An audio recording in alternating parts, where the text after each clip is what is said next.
дар донишгоҳи давлатии ҳуқуқ, бизнес ва сиёсати Тоҷикистон факултети муштарак бо давлати Ӯзбекистон таъсис дода мешавад.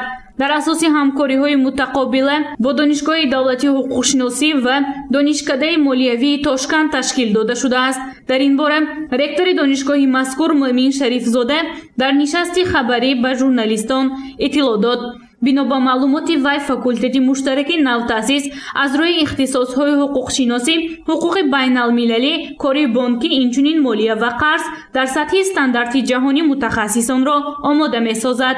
факултаи муштарак ин тибқи фармоиши вазири маориф ва инҷинёрии Тоҷикистон аллакай ба таъсис расидааст бо ду донишгоҳ, ҳам донишгоҳи ҳуқуқшиносӣ ва ҳам донишкадаи молияи ҷумҳурии Ӯзбекистон ин ба таъсис расидааст тамоми ҳам аз ҷониби вазорати маорифи ҷумҳурии Ӯзбекистон ва ҳам аз ҷониби вазири маориф ва ҷумҳурии Тоҷикистон. ва нисбати забони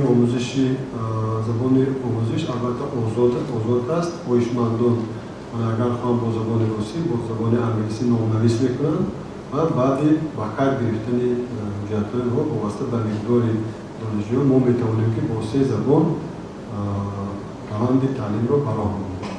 аз соли таҳсили нав донишҷӯёни ҳарду кишвар яъне Тоҷикистону Ӯзбекистон метавонанд таҳсил намоянд. бояд таъкид кард ки дар ҳоли ҳозир шумораи умумии донишҷӯён дар донишгоҳи мазкур 9238 нафарро ташкил дода, аз ин шумора 5387 нафар дар шӯъбаи рӯзона, 3851 нафар дар шӯъбаи ғоибона ва 265 нафар дар шӯъбаи магистратура таҳсил доранд. донишгоҳ то кадом андоза мутахассисони варзида омода месозанд. ин яке аз суоле буд ки аз ҷониби рӯзноманигорон ба масъулини донишгоҳ пешниҳод карда шуд. имрӯз агар хато накунам мумкин 50% зиёди соҳибкорони муваффақ дар ҳамин донишгоҳ таҳсил карданд. агар маълумоти аввалам набошад, мумкин маълумоти дуюми онҳо ҳаст ба ҳамин донишгоҳ вобастагӣ дорад.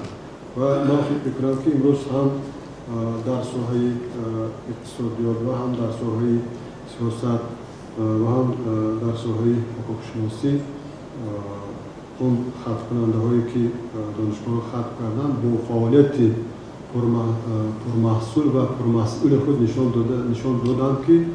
тавонистанд ки дар ҳақиқат ҳамин донишгоҳ бо мақсади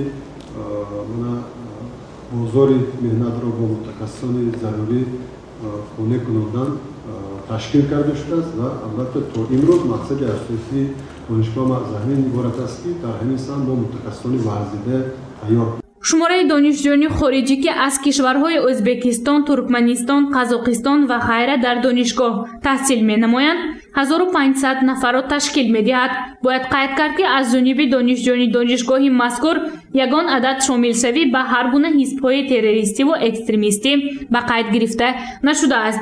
муовини ректор оид ба тарбияи донишгоҳи мазкур қайд кард ки барои пешгирии ин гуна ҳолатҳо корҳои тарғиботиву ташвиқотиро ҷоноб менамоянд. дар соли хониши 2019-2020 сатҳи дониш аз худкунии донишҷӯёни шӯъбаи рӯзона аз рӯи натиҷаҳои сессияи зимистона 85.5%-ро ташкил медиҳад, ки нисбат ба соли гузашта 6.3% баландтар мебошад. ҳамчунин бино ба маълумоти ректори донишгоҳ аз 1 сентябри соли 2020 музди маоши кормандону устодон ва инчунин стипендияи раёсати донишгоҳ ба андозаи 15% зиёд гардидааст.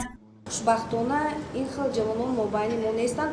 мо ҳаракат мекунем ки дар давоме ки бо стратегия дар паёми навбатии асосгузори сулҳу ваҳдати миллӣ, пешвои миллат, президенти ҷумҳурии Тоҷикистон муҳтарам Эмомалӣ Раҳмон ки дар бораи давом додани стратегияи мубориза бо экстремизм ва терроризм барои солҳои 2021-2025 қабул шудааст, корҳоро ҷомъ кунем ва онро дар ҳаёти худ, дар ҷомеаи худ корбарӣ намуда баҳри он кӯшиш кунем ки ҷавонони мо барои ҳаёти солим ба варзиш машғул шаванд. инчунин ба озмунҳое ки ҳозир муҳтарам ректор таъкид карданд, бо ҳамин озмунҳо иштирок намуда фазои холиро бо ҳамин пур кардани ҳастем. риёсати донишгоҳ ба маблағи 140,551 сомонӣ маводи безараргардонӣ барои пешгирии бемории сироятии COVID-19-ро харидорӣ намудааст, ки то имрӯз мавриди истифода қарор дорад. гузориши Ганҷина Олим ва Наимҷон Аюбов барои барномаи иттилоотии Хабар.